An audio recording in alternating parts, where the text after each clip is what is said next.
नमस्कार दोस्तों, स्वागत है आपका हमारे YouTube channel smart competitive exam में। तो आज सामान्य ज्ञान का दूसरा प्रैक्टिस सेट शुरू करने जा रहे हैं। तो अगर हमारा पहला प्रैक्टिस सेट सामान्य ज्ञान का अभी तक नहीं देखा है तो हमारे YouTube channel smart competitive exam में जाकर प्लेलिस्ट में देख सकते हैं। तो आज देर न करते हुए दूसरा प्रैक्टिस सेट शुरू करते हैं पहले क्वेश्चन के साथ। तो शुरू करते हैं। पहला क्वेश्चन है, कच्चे फलों के कृत्रिम रूप से पकाने के लिए प्रयोग में लाई जाने वाली गैस का नाम है। जो कच्चे फल होते हैं उन्हें कृत्रिम रूप से पकाने के लिए कौन सी गैस का प्रयोग किया जाता है, उसको आपको नाम बताना है। तो इसके ऑप्शन दिए गए हैं। Option number A ammonia, option number B acetylene, option number C है carbon monoxide, option number D ethylene. तो आपको बताना इसका राइट आंसर क्या हो जाएगा। तो इसका राइट आंसर हो जाएगा option number D ethylene. Ethylene बिल्कुल इसका सही आंसर हो जाएगा। चलिए चलते हैं दूसरे क्वेश्चन पर। क्वेश्चन नंबर दूसरा है, निम्न में से जीवित प्राणियों का कौन सा समूह एक ही से संबंधित है। निम्न में से जीवित प्राणी जो होते हैं उनका कौन सा समूह एक ही ग्रुप से संबंधित है, ये आपको बताना है। तो बताइए इसका राइट आंसर क्या हो जाएगा। तो इसका राइट आंसर हो जाएगा ऑप्शन नंबर बी। ये जो है चीता, शेर तथा बिल्ली जो है जीवित प्राणियों का एक ही समूह से संबंधित है। तो ऑप्शन नंबर बी दूसरे का बिल्कुल राइट आंसर हो जाएगा। चलिए चलते हैं अगले क्वेश्चन पर। क्वेश्चन नंबर तीसरा है, प्रकाश संश्लेषण होता है। प्रकाश संश्लेषण होता है, आपको बताना है प्रकाश संश्लेषण जो होता है वो किसके द्वारा होता है। जैसे न्यूक्लियस में, माइटोकॉन्ड्रिया में, क्लोरोप्लास्ट में या परऑक्सीसोम में। प्रकाश संश्लेषण किस में होता है आपको ये बताना है। बताइए इसका राइट आंसर क्या हो जाएगा। तो इसका राइट आंसर हो जाएगा क्लोरोप्लास्ट में। प्रकाश संश्लेषण जो होता है वो क्लोरोप्लास्ट में होता है। तो इसका राइट आंसर हो जाएगा ऑप्शन नंबर सी।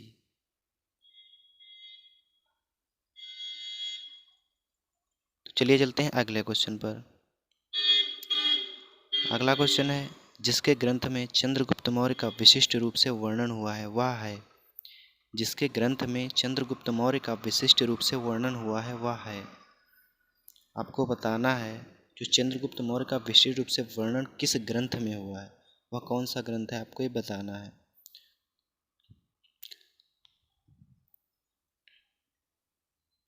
तो कौन से ग्रंथ में है, विशाख दत्त। विशाख दत्त में हुआ है। तो इसका राइट आंसर क्या हो जाएगा option number C. Question number चौथे का option number C Vishakh Datt बिल्कुल इसका राइट आंसर हो जाएगा। तो चलिए चलते हैं अगले क्वेश्चन पर। अगला क्वेश्चन क्वेश्चन नंबर 5 है, अशोक के शिलालेखों में प्रयुक्त भाषा। अशोक के जो शिलालेख थे वो कौन सी भाषा के थे, उसमें कौन सी भाषा प्रयुक्त की गई थी आपको बताना है।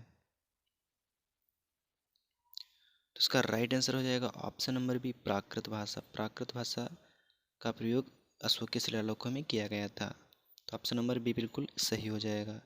चलिए चलते हैं अगले क्वेश्चन पर। अगला क्वेश्चन है, हड़प्पा में एक उन्नत जल प्रबंधन प्रणाली का पता चलता है। जो हड़प्पा थी, हड़प्पा सभ्यता, उसमें जो उन्नत जल प्रबंधन प्रणाली थी वो कहाँ से, मतलब उसका पता चलता है। धौलावीरा में, लोथल से, कालीबंगा से या आलमगीरपुर में। कहाँ से पता चलता है आपको ये बताना है। तो ये पता चलता है धौलावीरा से। ऑप्शन नंबर ए बिल्कुल इसका राइट आंसर हो जाएगा। चलिए चलते हैं अगले क्वेश्चन पर। अगला क्वेश्चन क्वेश्चन नंबर 7 है, चीनी यात्री ह्वेन सांग जो था ने किस विश्वविद्यालय में अध्ययन किया था। चीनी यात्री जो थे ह्वेन सांग किस विश्वविद्यालय में अध्ययन किया था। तो सभी को पता होगा ये नालंदा जो विश्वविद्यालय था उसमें इन्होंने अध्ययन किया था। और ये भारत में कितने वर्ष तक रुके थे, ये 15 वर्ष तक रुके थे भारत में। कब तक, 15 वर्ष तक रुके थे, आपको ध्यान रखना है।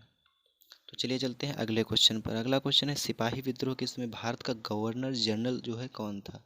सिपाही जो विद्रोह हुआ था उस समय जो है भारत का गवर्नर जनरल कौन था ये आपको बताना है। तो उस समय जो है लॉर्ड कैनिंग जो थे सिपाही विद्रोह के समय भारत के गवर्नर जनरल थे। तो इसका राइट आंसर क्या हो जाएगा ऑप्शन नंबर ए लॉर्ड कैनिंग। तो चलिए चलते हैं अगले क्वेश्चन पर।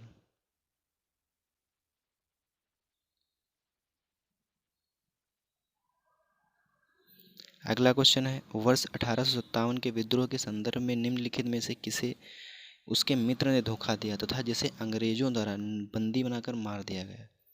जो 1857 की क्रांति हुई थी वो कहाँ हुई थी ये आपको बताना है, और उसमें लिखा है में से किस उसके मित्र ने धोखा दिया था जिसे अंग्रेजों द्वारा बंदी बनाकर मार दिया गया था। तो किसने धोखा दिया था?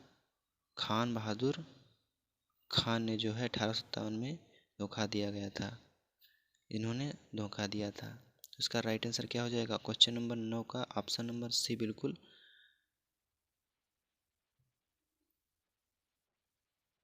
यहाँ पर, सॉरी यहाँ पर इसका राइट आंसर ऑप्शन सी नहीं, ऑप्शन डी होगा। तात्या टोपे जो थे इन्होंने धोखा दिया था, और ये 1857 की क्रांति मेरठ में हुई थी।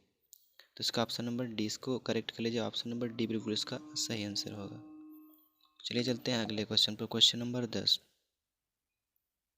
क्वेश्चन नंबर 10 है, दांडी यात्रा के साथ निम्नलिखित में से क्या प्रारंभ हुआ? दांडी यात्रा जो थी के साथ निम्नलिखित से क्या प्रारंभ हुआ? होम रूल आंदोलन शुरू हुआ था, असहयोग आंदोलन था, सविनय अवज्ञा आंदोलन शुरू हुआ, या भारत छोड़ो आंदोलन शुरू हुआ था? आपको बताना है। तो इसका राइट आंसर क्या हो जाएगा? सविनय अवज्ञा आंदोलन। दांडी यात्रा के समय जो है सविनय अवज्ञा आंदोलन शुरू हुआ था।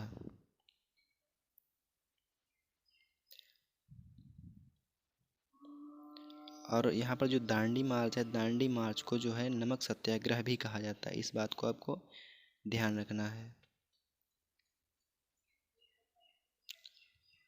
सविनय अवज्ञा आंदोलन जो है 1930 में जो है गांधी के नेतृत्व में चलाया गया था। कब? 1930 में। किसके नेतृत्व में? गांधी जी के नेतृत्व में।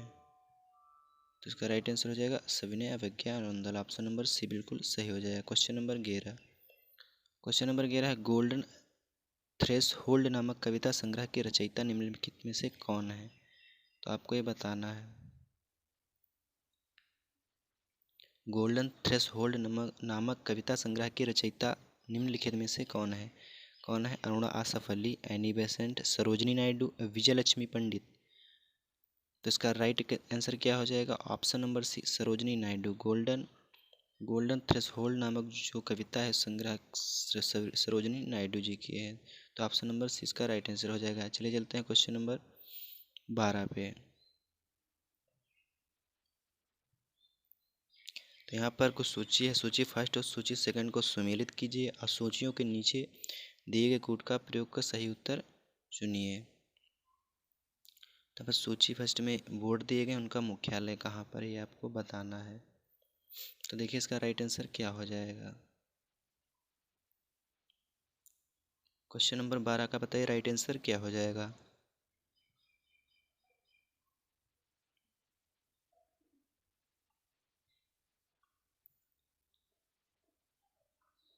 तो यहाँ पर कॉफ़ी बोर्ड जो है इसका मुख्यालय कहाँ है?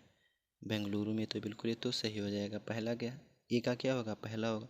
और रबड़ बोर्ड है इसका जो है मुख्यालय कोट्टाटायम में है, कोट्टाटायम में है। और जो है चाय बोर्ड का जो मुख्यालय है वो कोलकाता में है, आपको पता है। और तंबाकू बोर्ड का जो है गुंटूर में है। तो इसका राइट आंसर क्या हो जाएगा? पहले का पहला, दूसरे का तीसरा, और तीसरे सी का चौथा, और डी का दूसरा। तो इसका ऑप्शन नंबर बी बिल्कुल सही हो जाएगा। Option number B, question number 12 का ऑप्शन नंबर बी बिल्कुल सही होगा। तो चलिए चलते हैं अगले क्वेश्चन में। अगला क्वेश्चन, क्वेश्चन नंबर 13 है, निम्नलिखित में से किस एक में राष्ट्रीय उद्यानों की संख्या अधिकतम है? कौन से प्रदेश में जो है राष्ट्रीय उद्यानों की संख्या सबसे ज़्यादा है? आपको ये बताना है। तो बताइए इसका राइट आंसर क्या हो जाएगा। तो इसका राइट आंसर हो जाएगा अंडमान और निकोबार द्वीप समूह। क्या हो जाएगा? अंडमान निकोबार द्वीप समूह। तो चलिए चलते हैं अगले क्वेश्चन पर। अगला क्वेश्चन है क्वेश्चन नंबर 14। क्वेश्चन नंबर 14 है, संविधान 98वां संशोधन अधिनियम किससे संबंध है? जो 98वां संविधान संशोधन है किससे संबंध है? सेवा कर के विनियोजन तथा उगाही के लिए केंद्र को अधिकार देना। ऑप्शन नंबर बी है राष्ट्रीय न्यायिक आयोग का गठन करना। ऑप्शन नंबर सी है जनगणना 2001 के आधार पर निर्वाचन क्षेत्रों का पुनः समायोजन करना। ऑप्शन नंबर डी है राज्यों के बीच नई सीमाओं का सीमांकन करना। तो बताइए इसका राइट आंसर क्या हो जाएगा। क्वेश्चन नंबर 14 का राइट आंसर बताइए क्या हो जाएगा।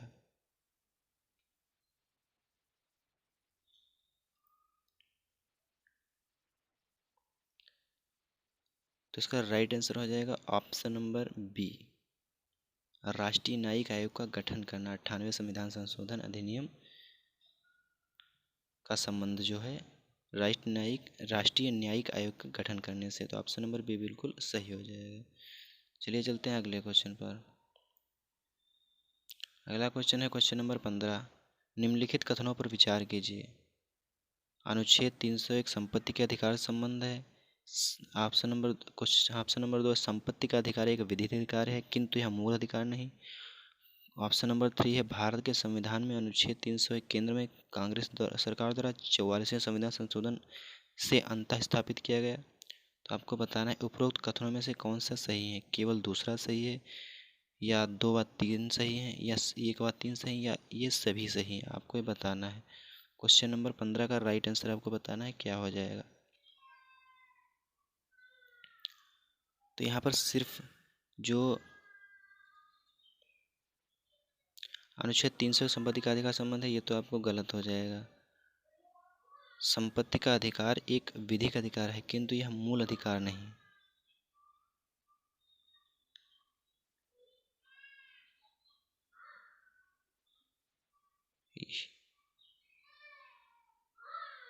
यहाँ पर जो अनुच्छेद 301 संपत्ति के अधिकार संबंध है ये बिल्कुल सही हो जाएगा। इसका पहला वाला सही है बिल्कुल। तो इसमें राइट आंसर क्या हो जाएगा।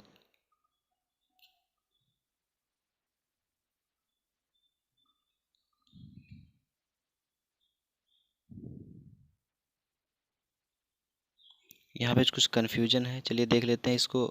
अगले नेक्स्ट में देख लेंगे इसका राइट आंसर क्या हो जाएगा, तब तक के लिए इसको छोड़ देते हैं।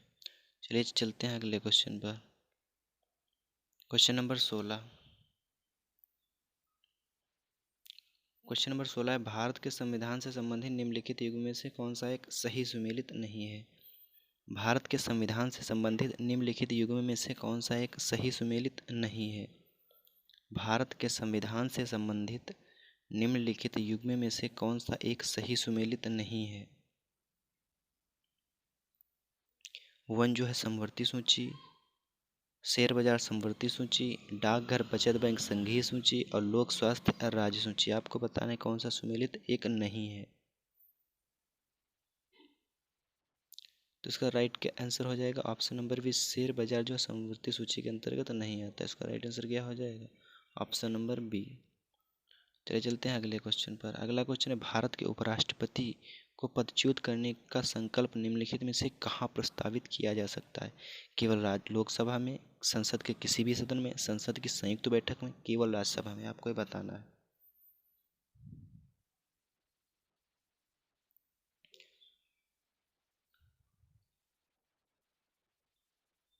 तो इसका राइट आंसर हो जाएगा ऑप्शन नंबर डी, केवल राज्यसभा से। भारत के उपराष्ट्रपति को पद से पदच्युत करने का मतलब पद से हटाने का कार्य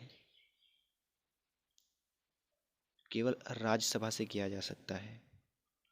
और जो उपराष्ट्रपति होता है वो अपना त्यागपत्र राष्ट्रपति को देता है। उपराष्ट्रपति को पद से हटाने के लिए सिर्फ राज्यसभा के जो तत्कालीन सदस्य होते हैं, सदस्यों के बहुमत से पारित किया जाता है। और उसकी सूचना जो है 14 दिन पहले आपको दी जाती है। तो इसका राइट आंसर है केवल राज्यसभा से। Question number 19। निम्नलिखित फसलों पर विचार कीजिए। कपास, मूंगफली, मक्का, सरसों। उपरोक्त में से खरीफ फसलें कौन सी। आपको खरीफ बतानी कौन कौन सी हैं। क्वेश्चन नंबर 19 का राइट आंसर बताना है आपको क्या हो जाएगा।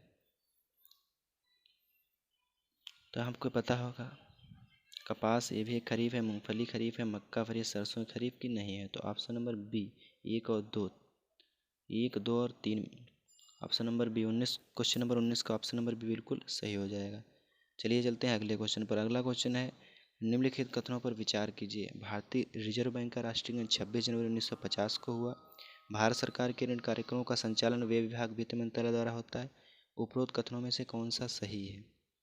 केवल पहला सही, केवल दूसरा, एक और दो दोनों सही, या इनमें से कोई सही नहीं है, आपको ये बताना है।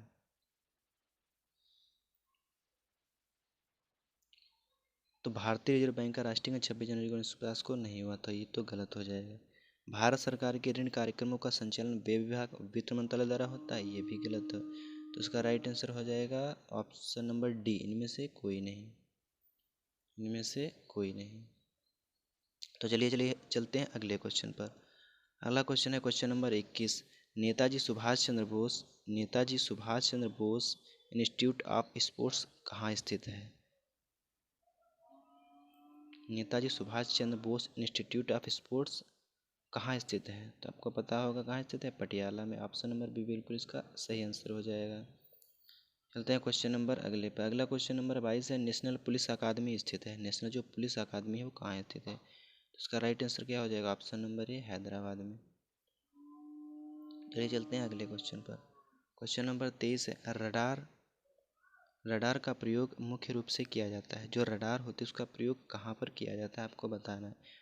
ऑप्शन नंबर ए, प्रकाश तरंगों द्वारा वस्तुओं का पता लगाने के लिए, ध्वनि तरंगों को परावर्तित करके वस्तुओं का पता लगाने के लिए, या ऑप्शन नंबर सी है, रेडियो तरंगों द्वारा वस्तुओं की उपस्थिति और स्थिति ज्ञात करने के लिए, ऑप्शन नंबर डी है, वर्षा के जल भरे बादलों का पीछा करने के लिए। तो बताओ इसका राइट आंसर क्या हो जाएगा? क्वेश्चन नंबर 23 का ऑप्शन राइट आंसर आपको बताना है क्या हो जाएगा। तो इसका राइट आंसर हो जाएगा ऑप्शन नंबर सी, रेडियो तरंगों द्वारा वस्तुओं की उपस्थिति और स्थिति को ज्ञात करने के लिए रडार का प्रयोग किया जाता है। चलिए चलते हैं अगले क्वेश्चन पर। अगला क्वेश्चन है क्वेश्चन नंबर 24। निम्नलिखित में से कौन सा युग्म सुमेलित नहीं है? इसमें से एक सुमेलित नहीं है, वो आपको बताना है। क्वेश्चन नंबर 24 का राइट आंसर बताइए क्या हो जाएगा। तो आपको पता है यूरेनियम जो है झारखंड इसकी प्राप्ति स्थान है, मोनोजाइट केरल है, लिंगानाइट तमिलनाडु, लेकिन पेट्रोलियम जो है झारखंड नहीं है। तो इसका ऑप्शन नंबर डी बिल्कुल सही हो जाएगा। चलते हैं अगले क्वेश्चन पर। अगला क्वेश्चन है क्वेश्चन नंबर 25। क्वेश्चन नंबर 25 है, पहला कंप्यूटर किसने बनाया था? पहला कंप्यूटर किसने बनाया था? सभी को पता होगा। Option number C, Charles Babbage ने। तो इसका राइट आंसर हो जाएगा ऑप्शन नंबर सी। चलिए चलते हैं अगले क्वेश्चन। क्वेश्चन नंबर 26 है, कृषि में खाद के रूप में तथा बीजों को सुरक्षित रखने के लिए फफूंदी मार के तौर पर उपयोग किया जाता है। जो कृषि की खाद के रूप में तथा बीजों को सुरक्षित रखने के लिए फफूंदी मार के तौर पर उपयोग किया जाता है, क्या प्रयोग किया जाता है, आपको बताना है। तो यहाँ पर इसका राइट आंसर है ऑप्शन नंबर ए, जस्ता या मैग्नीज युक्त जो रसायन होता है उसे फफूंदी के तौर पर मतलब मार के तौर पर उपयोग किया जाता है। चलिए चलते हैं अगले क्वेश्चन पर। अगला क्वेश्चन है क्वेश्चन नंबर 27। क्वेश्चन नंबर 27 है, कौन सा युग्म सही सुमेलित है?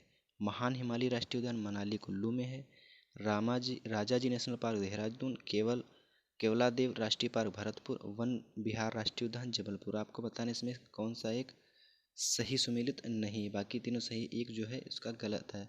तो वही बताया गलत कौन सा है। तो यहाँ पर वन विहार राष्ट्रीय उद्यान जो है जबलपुर, ये बिल्कुल गलत है। तो इसका राइट आंसर ये हो जाएगा ऑप्शन नंबर डी। चलिए चलते हैं अगले क्वेश्चन पर। अगला क्वेश्चन है, डीडीटी की खोज वर्ष 1939 में किसने की थी? तो क्वेश्चन नंबर 28 का राइट आंसर बताना है क्या हो जाएगा।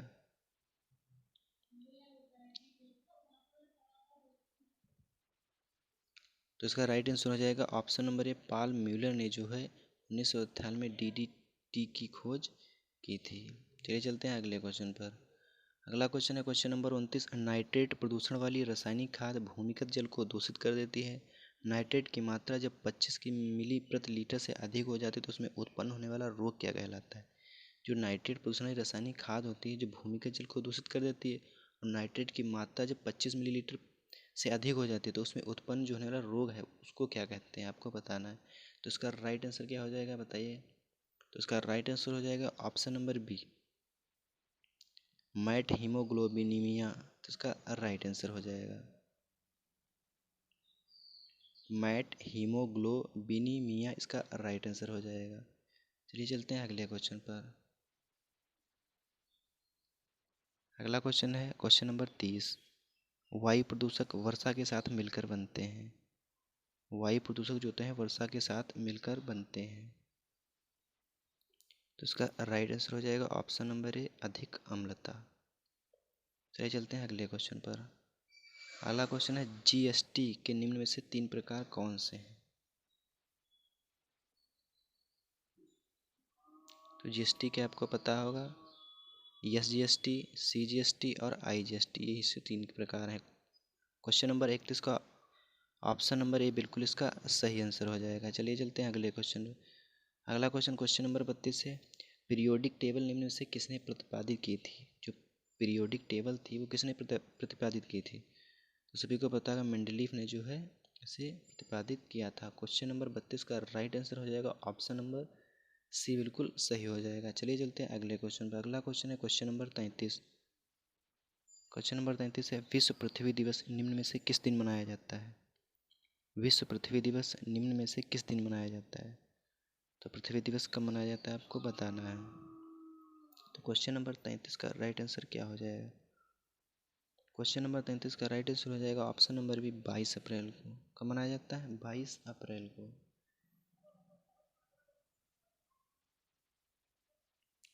चलिए चलते हैं अगले क्वेश्चन पर।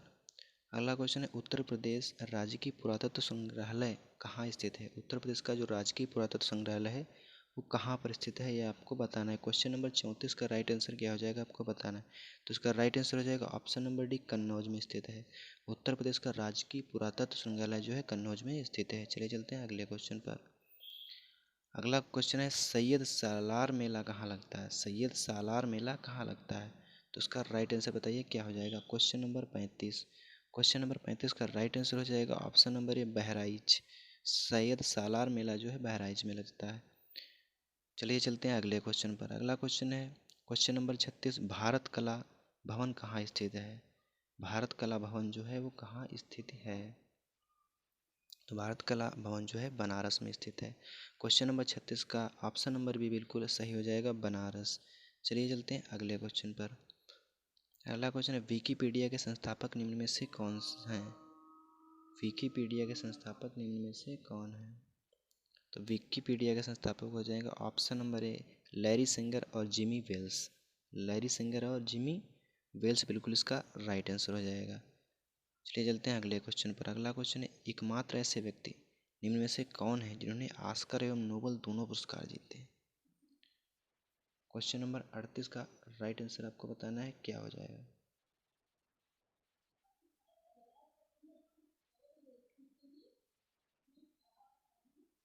तो इसका राइट आंसर हो जाएगा option number A, George Bernard Shaw. ऐसे व्यक्ति हैं जिन्होंने ऑस्कर एवं नोबेल दोनों पुरस्कार जीते हैं। और ये आपको ध्यान रखता है, ये जो है वो आयरलैंड के निवासी हैं। कहाँ के? आयरलैंड के। चलिए चलते हैं अगले क्वेश्चन पर। अगला क्वेश्चन है क्वेश्चन नंबर 39, विंबलडन चैंपियनशिप 2017 का खिताब निम्न में से किसने जीता था? विंबलडन चैंपियन 2017 का खिताब किसने जीता था? क्वेश्चन नंबर 39 का आपको राइट आंसर बताना है क्या हो जाएगा। तो इसका राइट आंसर हो जाएगा option number B, Wimbledon championship 2017 का खिताब रोजर फेडरर ने जीता था। क्वेश्चन नंबर 40 और इस सेशन का अंतिम क्वेश्चन, भारत के वर्तमान उपराष्ट्रपति निम्न में से कौन से हैं? भारत के उपराष्ट्रपति, वर्तमान में जो उपराष्ट्रपति हैं वो कौन है आपको बताना है। तो सभी को पता होगा इसका राइट आंसर क्या हो जाएगा। Option number C, M Venkaiah Naidu इसका राइट आंसर हो जाएगा। तो आज का सेशन यही समाप्त होता है। अगर आपको हमारा वीडियो पसंद आया तो प्लीज़ हमारे वीडियो को लाइक कर दीजिएगा और कमेंट करके ज़रूर बताइए कि आपके कितने इस प्रैक्टिस सेट में कितने क्वेश्चन सही हुए या कितने गलत हुए। और ऐसे ही रोज़ प्रैक्टिस सेट पाने के लिए हमारे चैनल स्मार्ट कॉम्पिटिटिव एग्जाम को सब्सक्राइब कर दीजिएगा और हाँ, बेल आइकन प्रेस कर दिएगा जिससे आने वाले वीडियो की नोटिफिकेशन की जानकारी आप सभी लोगों तक सबसे पहले पहुँच सके। तो थैंक यू फॉर वॉचिंग।